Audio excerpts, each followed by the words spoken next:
वंदे पुरुषोत्तमम। परम प्रेम श्री श्री अनुकूल चंद्र ठाकुर जी के चरणों में मेरा कोटि कोटि प्रणाम। बाबा दा के लेटेस्ट स्पीच एक बार ज़रूर सुने। आप सभी गुरु भाइयों के लिए मैं सत्संग से रिलेटेड इसी तरह के वीडियो अपलोड करता रहूँगा, और जो भी गुरु भाई चैनल में विजिट कर रहे हैं कृपया चैनल को सब्सक्राइब करें और वीडियो को लाइक करना ना भूलें। যদি থাকে আমার, তাহলে আমার চলাটা নিরবিচ্ছিন্ন একমুখী গতিতে চলবে।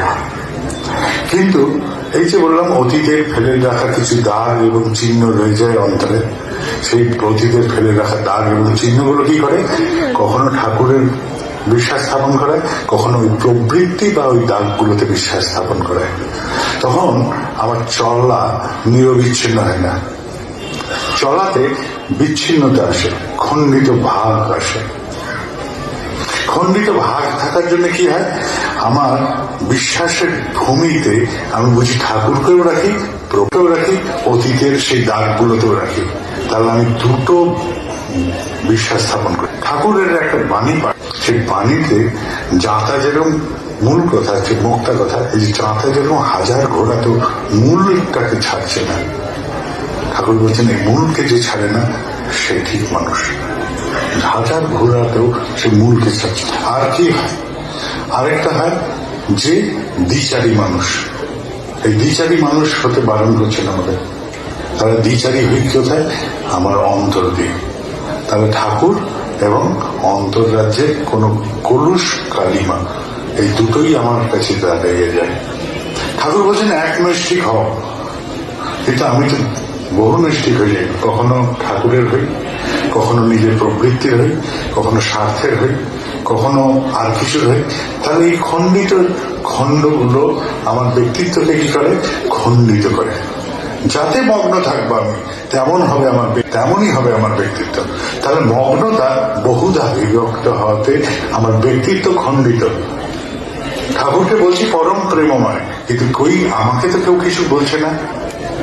আমার ব্যক্তিত্ব সম্বন্ধে তারা ধাঁধায় আছে, কারণ আমি অ্যাকচুয়ালি কি বা আসলে কি সেটা প্রকাশ সঠিকভাবে কি করতে পেরেছি।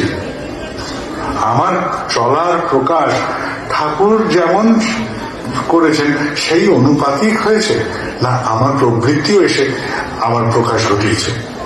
আমার ঠাকুরের প্রকাশ ঘটাচ্ছি, আবার অন্য কিছুরও প্রকাশ ঘটিয়ে ফেলছি।